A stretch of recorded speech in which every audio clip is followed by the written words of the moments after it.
Fala, plebe! Bem-vindos a mais esse episódio do nosso canal. Esse que é o terceiro capítulo da nossa série sobre agricultura industrial. Esse capítulo ele é uma conclusão da primeira parte da série.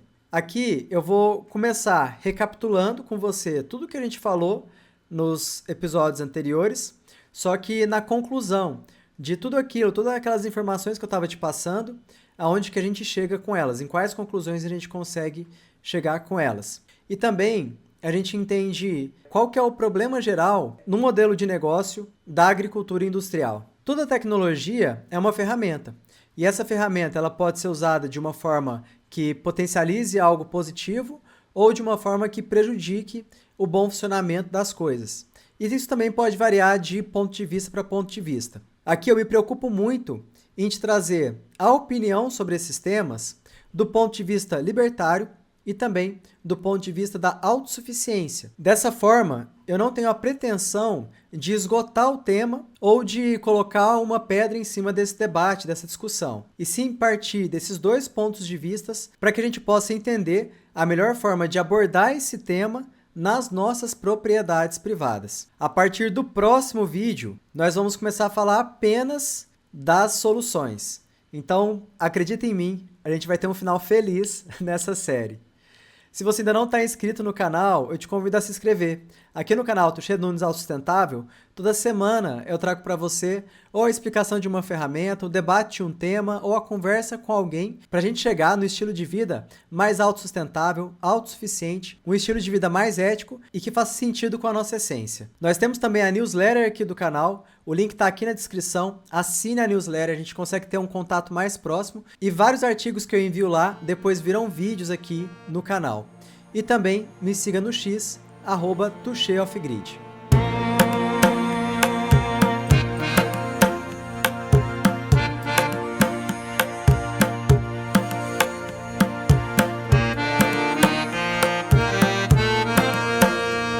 Bom, e quais são os problemas então, resumindo, tá, nesse modelo de negócio? Primeiro, por que eu não defendo aí a monocultura? Nosso canal fala sobre vida autossustentável e autossuficiente. Por que eu não defendo nesse contexto? Porque uma vez que você coloca uma semente transgênica na sua propriedade, a dificuldade que você vai ter para criar uma plantação que não seja de semente transgênica vai ser muito grande. Porque você vai aplicar defensiva agrícola ali no seu solo e isso vai inibir a biodiversidade dentro do solo, que seria importante ali para você plantar. Né? O seu solo vai ficar mais pobre por conta disso. Então, do ponto de vista autossustentável, não faz sentido. Porque você cria uma dependência externa, você vai precisar de químicos, de minerais, né, que muitas vezes você não vai conseguir produzir o que você não vai ter lá na sua propriedade, entendeu? Justamente para corrigir o solo sempre para poder plantar e também para poder cultivar o seu plantio. Se a gente está falando aqui no sentido de ser autossustentável, por exemplo, você aprende Bitcoin, é para ser autossuficiente com relação à moeda estatal, ao Banco Central, não é? Então, por que você não vai aplicar essa mesma lógica no seu alimento? Entendeu? Faz sentido você aplicar essa lógica no seu alimento. Quando você planta para comer, eu digo, né? E você quer depender disso, mas você está nessa lógica, então você tem um ponto de vulnerabilidade para não ser autossuficiente, entendeu? Faz mais sentido a agroecologia na questão da autossuficiência. Bom, o segundo ponto que eu trago aqui é o cruzamento de transgênicos com culturas tradicionais, né? Que é um ponto assim, muito complicado. Por exemplo, no México, que é o berço ali do milho, eu vi um estudo que falava que em 5 regiões bem distintas do México foram achados na natureza milhos tradicionais que tinham o gene do milho transgênico. Ou seja, uma abelha sai de uma planta e vai para outra, e tem o problema das abelhas também, né, que eu não coloquei aqui, mas uma abelha sai de uma planta, vai para outra, ou um inseto, ou um animal, e ele vai levar o pólen ali de uma planta para outra, né, vai fazer o cruzamento dessas plantas. E aí, de repente, você tem plantas que tinham uma carga genética que poderiam ser importantes em algum momento, e agora elas vão estar alteradas justamente por conta dessa mistura genética, né? De transgênicos com plantas tradicionais. Aí eu também faço uma outra ressalva aqui. Se as empresas elas podem te processar, se uma semente dela cair na sua propriedade, por que ela não se responsabiliza se o pólen da planta dela cruzar com o pólen de uma planta que não é dela, ou que, enfim, numa situação dessa, entendeu? Tá vendo que falta dois pesos e duas medidas nesse caso? Se é tão drástico assim a favor do direito de propriedade intelectual da empresa, por que não ser tão drástico assim do outro lado? Quando o material genético, a propriedade intelectual da empresa, ela sai do controle da empresa e entra ali no lugar que ela não deveria entrar. Por exemplo, você de repente pode estar pensando que está criando aí ou transportando semente crioula, mas que na verdade essa semente tem gene de transgênico. E a empresa não é responsabilizada por isso, né? Não faz sentido. Um outro ponto também que acho que faz sentido mensurar aqui é o seguinte: eu já trabalhei quando eu morei na fazenda, né? Morei em comunidade. E aí, quando eu voltei, eu comecei a produzir kombucha. Eu já falei disso, mas quero falar mais. Fazia feirinha de orgânico lá em Uberlândia. Feira de produto orgânico e tal, né? E eu vendia minha kombucha lá. Minha kombucha era de produto orgânico também, né? Então, todo o insumo que eu usava era orgânico. Justamente pensando nisso tudo aqui, tá? E, cara, assim, é uma burocracia gigantesca para você tirar um selo de orgânico. Por exemplo, se você quiser plantar orgânico para tirar o selo de orgânico, você tem que proteger a sua propriedade do vento. Sabe, você tem uma série ali de coisas. Por exemplo, imagina só. A primeira coisa que você tem que fazer é construir uma barreira de vento, né? Você pode fazer isso com eucalipto, você pode fazer isso com margaridão. Mas, enfim, vai ter um tempo, né, para isso acontecer. Mas o que eu quero te trazer é o seguinte. É uma puta burocracia para você provar que você tá cultivando aquele alimento sem veneno. Não acho que tá errado, não. Acho que, tipo assim, faz sentido porque realmente a pessoa tem que provar, né? Isso vai ter um valor agregado também. Mas, pô, isso é uma externalidade negativa do cara que produz com agrotóxico. Entendeu? Pô, é o seu vizinho que produz com agrotóxico que tem que criar uma barreira de vento para o veneno dele não ultrapassar a cerca. Esse ônus tem que ser dele, não tem que ser seu. Porque você está fazendo agricultura tradicional, entendeu? A agricultura ancestral. Mas não é assim que funciona. O ônus fica com o produtor de orgânico, que tem que ter toda ali a questão da água que está usando e tudo mais, para provar que o alimento dele não está impróprio, né? Isso mostra como que a gente está num ambiente de regras que beneficiam a indústria agroquímica, entendeu? O outro ponto também, que eu já falei um pouquinho, é essa mudança de paradigma, né? De você parar de entender o solo como um ser vivo até, né? Que faz uma ciclagem de nutrientes, né? E você passar a entender o solo apenas como um substrato ou como um reservatório químico, né? E que você vai fazer uma mistura e que essa mistura vai dar o que a planta precisa e tudo mais. Então você passa a ignorar o solo. O solo tá lá porque não tem como, você precisa dele para segurar a raiz da planta. Mas você passa a fazer toda a mistura química para atender às necessidades da planta, entendeu? E desenvolver ela. Então, eu acho isso também uma falha no plano de negócio aqui da empresa, né? Uma outra coisa também é a substituição de variedades genéticas. Então, eu falei disso um pouco antes também. Por exemplo, você poderia ter variedade genética que estava sendo cultivada pelo sabor, pela cor ou pela adaptação climática. Então, de repente, tem uma variedade de milho que o pessoal conseguia produzir na beira da praia, por exemplo, variedade de milho que o pessoal conseguia produzir em cima da montanha. Só que hoje você tem uma variedade genética mínima, né, com relação a esse milho, por exemplo. E aí esse milho ele vai ser colocado em todos os lugares, né? Porque esse modelo de negócio, até pelos estados, ele acabou sendo imposto para os agricultores também, entendeu? Vou te mostrar isso daqui a pouco, é dessa imposição, tá? Mas dessa forma, então, você perde toda essa variedade genética que em algum momento poderia ser importante. Até assim, se a gente está passando por um momento de mudanças climáticas, dessa forma você poderia aproveitar essa variedade genética em situações diversas, né? E tem uma outra coisa nessa questão aí também, que são alguns desenhos aí de patentes, né? Como o gene Terminator, né? Que é um gene, por exemplo, a planta cresce e gera lá sei lá, o milho, né? A soja e tudo mais. Mas aí ele gera uma semente que é estéril, entendeu? É uma forma da indústria proteger a patente dela, porque ela vai embutir essa proteção da patente no próprio gene da planta. Só que o que acontece? Se essa planta que tem esse gene Terminator, uma abelha, um animal, cruzar essa planta com o código genético de uma planta na natureza, você corre o risco, né, de ter uma devastação genética na natureza, entendeu? Então, assim, gente, esse negócio da patente aplicada às sementes é o caos. Isso, assim, é a coisa assim, mais absurda do mundo, velho. Sério, é absurdo isso. Não faz sentido nenhum um ser humano defender essa merda. Tipo assim, imagina que... Mano, é absurdo. E bom, a maior incidência, né, que a gente tem de alergias e resistência humana a bactérias, né, outras coisas também. Por exemplo, a gente tem aí mais de 80 e tantos por cento do trigo do mundo sendo feito com trigo transgênico. Eu li uma vez, agora eu não lembro onde eu li, mas eu li uma vez que falava que esse milho, esse trigo, ele era bem mais concentrado, sabe? O percentual de glúten dele tinha muito mais glúten que um milho ancestral, vamos dizer. E que isso poderia ser uma das causas, além da questão da farinha branca, da industrialização da farinha branca e tudo mais, que a gente vai falar em outro vídeo, mas que isso poderia ser uma das causas para essa grande resistência, né, que as pessoas têm ao glúten hoje, entendeu? Essa alergia a glúten e tudo mais. Então, talvez pode ser uma derivação disso. Eu acho que esse estudo não era conclusivo com relação a isso, mas que existia essa suspeita. E isso faz um certo sentido também, porque assim, cara, quando a gente fica muito cientificista, assim, sabe, se não tiver um estudo falando exatamente isso daqui, pô, você tá abrindo mão da sua capacidade de raciocinar e da lógica, né?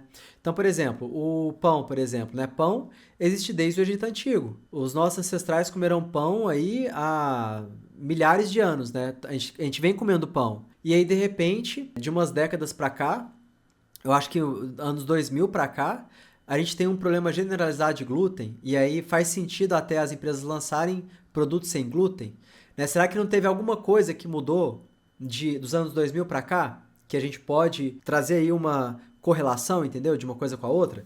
Me parece ser bastante plausível isso, sabe? Eu acho que esses são os principais problemas aí com relação a esse modelo de negócio.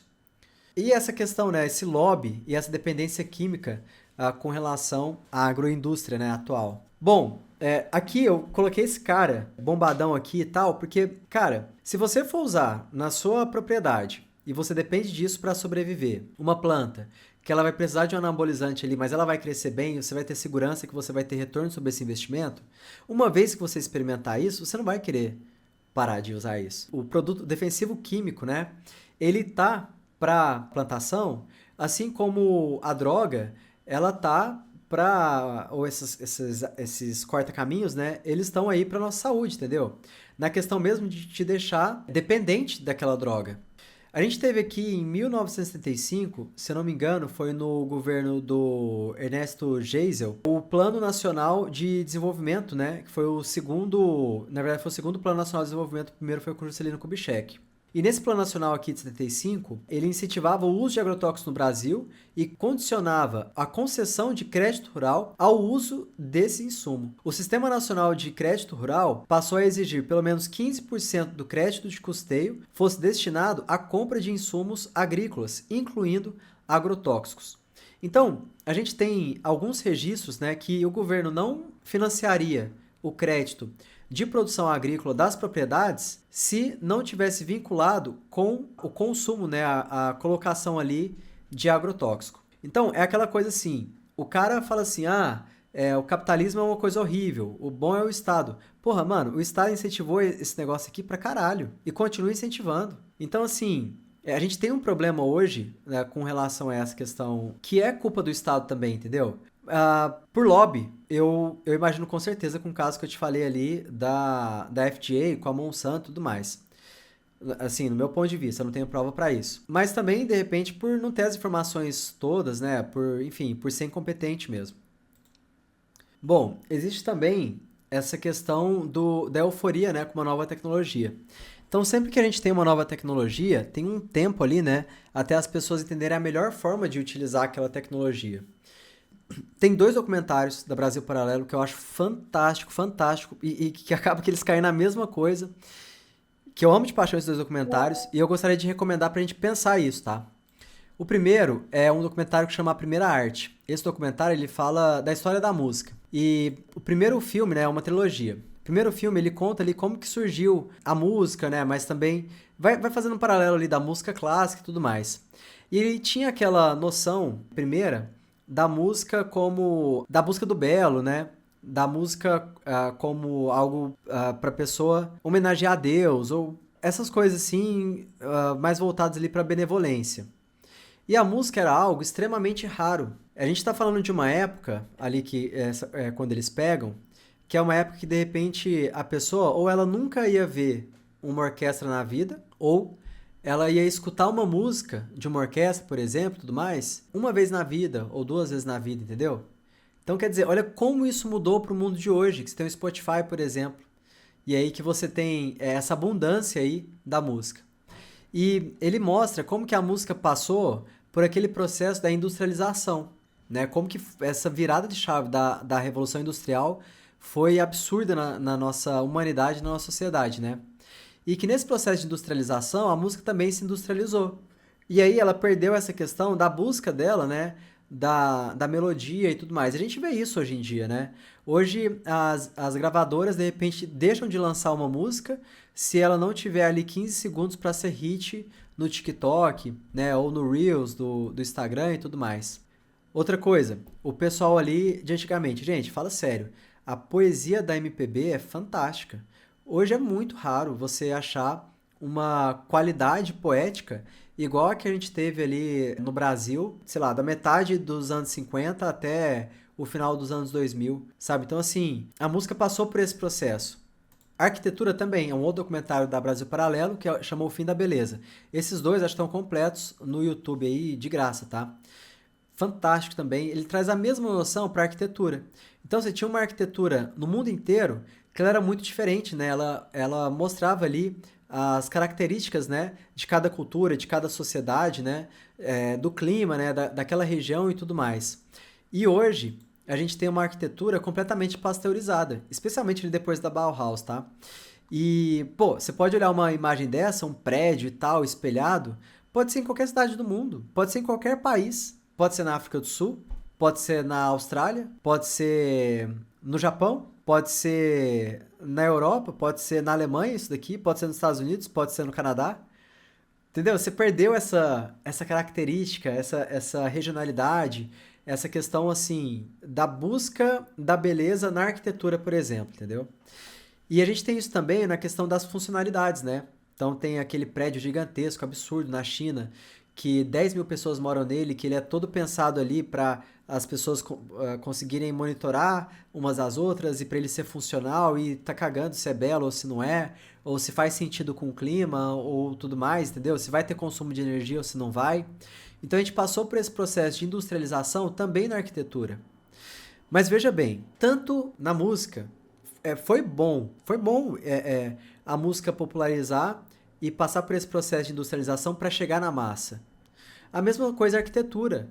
Ah, beleza, hoje a gente vive em casas completamente quadradas e tudo branco e nenhum, sabe, a gente se afastou ali da arte na questão do nosso dia a dia, mas você tem um método construtivo e tudo mais que as pessoas conseguem construir e tal.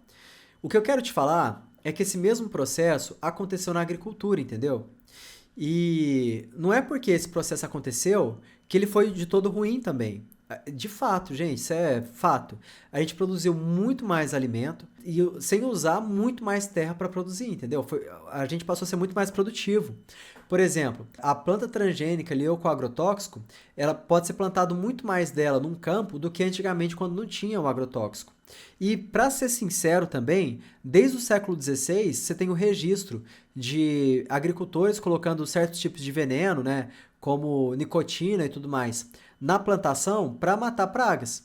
Então não é uma coisa assim extremamente mente nova e também é uma coisa que faz parte desse processo da sociedade, entendeu? O meu problema aqui é quando o Estado se coloca nisso para promover a coisa, entendeu? Quando ele força a coisa.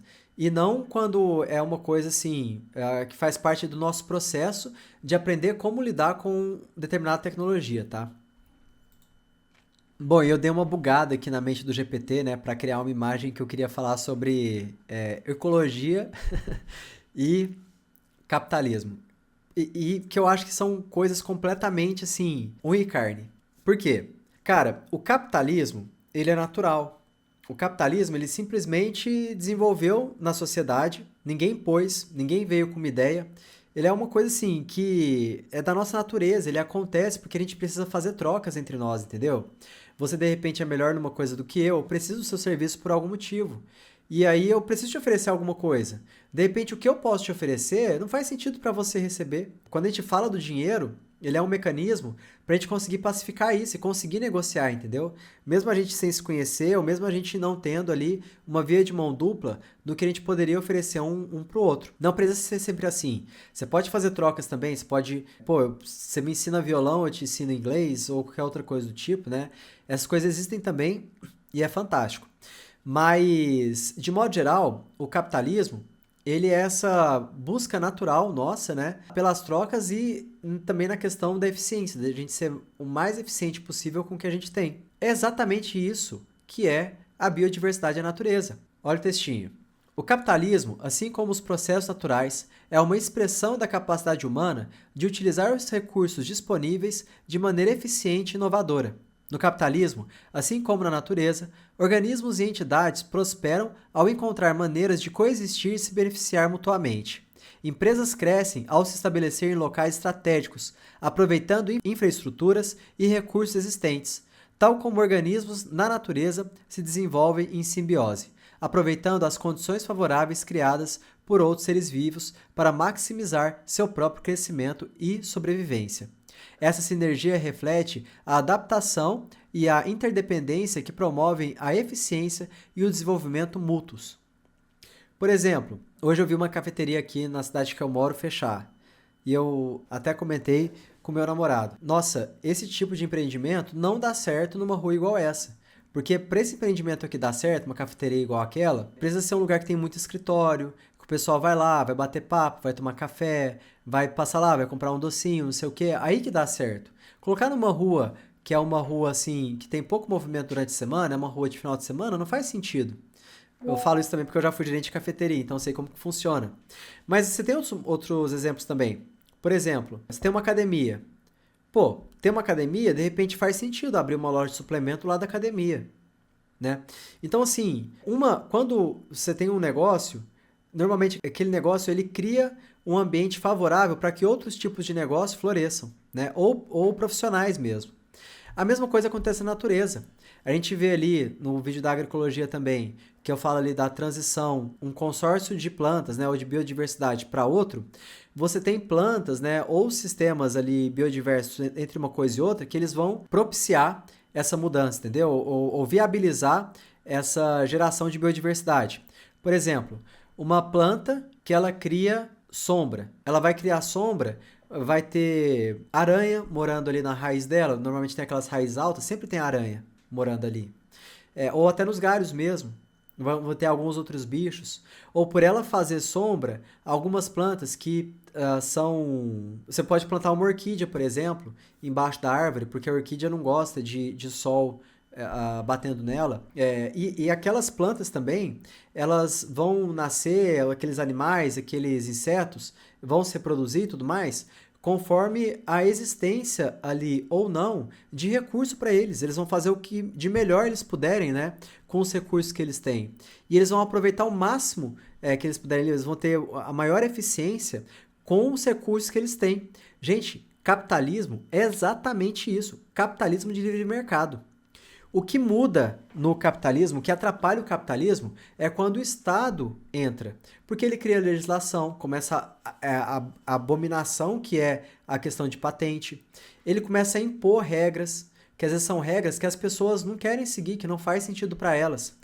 E as regras que realmente faz sentido as pessoas seguirem, elas sabem quais são. Que é não roubar, não matar e tudo mais. E quem faz isso errado, ela é uma pessoa que precisa ser punida. Mas o que o Estado faz é um incentivo para travar essa coisa que é natural, que é o capitalismo, entendeu? Essa troca aí entre as pessoas. Por que eu sou um anarcapitalista? Porque eu acredito na lei natural. E por acreditar na lei natural, por ser fã da natureza e querer estudar a natureza, entender como ela funciona e aplicar os princípios dela na minha vida, é que eu sou anarcapitalista também. São coisas que elas estão, na minha cabeça, muito interligadas. Se estiver na sua também, deixa um comentário aqui, me fala aí o que você acha, o que você pensa sobre isso. Bom, então, o capitalismo de livre mercado é natural, né, como eu disse. E um outro ponto que eu queria trazer nesse slide é o seguinte: o Rafael, no vídeo dele, ele fala muito do problema da ganância do ser humano, né? Ah, porque o ser humano queria produzir mais comida, porque começaram a aumentar muito os assentamentos humanos, as cidades, as populações e tudo mais. Então, assim, eu quero fazer um vídeo resposta ali sobre algumas críticas dele, né? Apesar de, assim, de concordar com a maioria e eu recomendar, inclusive, eu recomendo que você assista. Mas assim, galera, ganância humana, pô, vai existir dentro de todo mundo, sabe? Você ser ganancioso, você ser arrogante, ou você ser egocêntrico, ou você ser, sei lá, essas coisas, sabe? Esses sentimentos aí, existem em nós, né?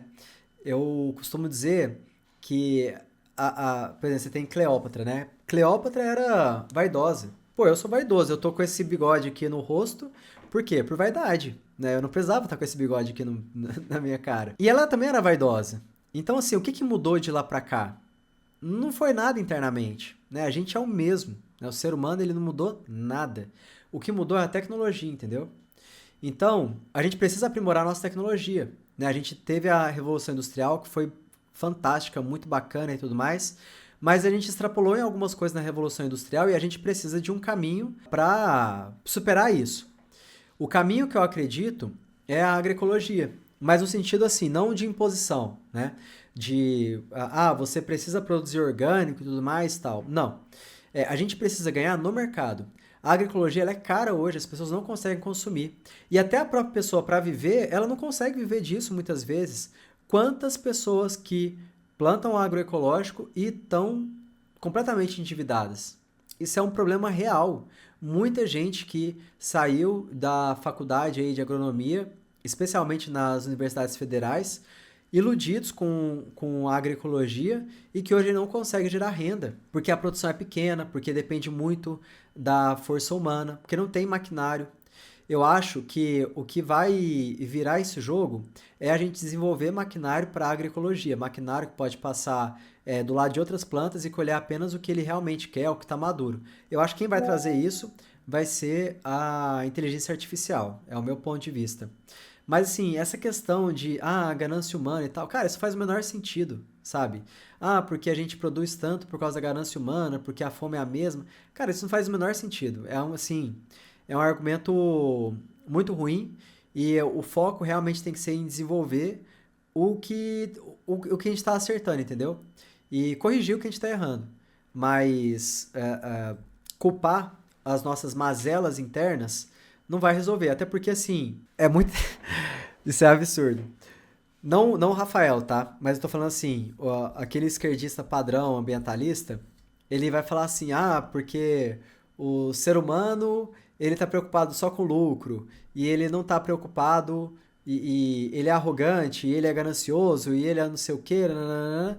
Então vamos criar ser humanos, né? Vamos colocar ser humanos em posições de poder muito acima de outros, para eles poderem ditar a regra. Na cabeça do cara, no mundo das ideias, vai funcionar da seguinte forma: de aplicar a regra correta em busca do bem, do benevolente e tudo mais, né?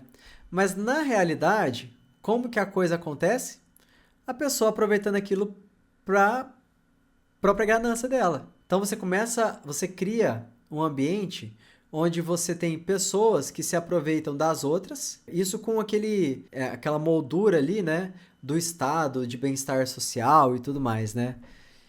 Enfim, é uma solução muito torta, né, que não faz o menor sentido, ao invés da gente discutir o que realmente poderia mudar as coisas, que é a questão do desenvolvimento tecnológico e da educação em si, né, de mostrar, de ensinar, porque, quantas pessoas hoje que produzem com agrotóxico, com um defensivo, e que de repente nunca viu uma coisa como essa que eu estou te apresentando aqui agora? Quantas? Quantas pessoas que morreram disso, mas não sabiam o que era, entendeu? E você acha que todas as pessoas são ruins? Isso não faz o menor sentido, né? São pessoas boas, né? São pessoas que estavam, com as informações que elas tinham, elas achavam que estavam fazendo o melhor por elas e pela comunidade, pelo país, e E elas fizeram o melhor que elas podiam mesmo, e a gente tem que também bater palma para essas pessoas, sabe? Mas a gente pode trazer um futuro diferente, desde que a gente se dedique para encontrar tecnologias para que isso seja viável. Porque se não for economicamente viável, não vai fazer nem sentido para a pessoa que acabou de sair da faculdade e que está se afundando em dívida e não conseguindo, enfim, se desenvolver somente no propósito, entendeu? Tem que ter propósito, eu tô aqui pelo propósito, mas tem que ter viabilidade econômica, né? E é esse o ponto que eu gostaria de trazer para toda a comunidade agroecológica, permacultural e tudo mais. Eu acredito no que vocês acreditam, mas tem que ter viabilidade econômica. Esse é meu trabalho, esse é meu foco.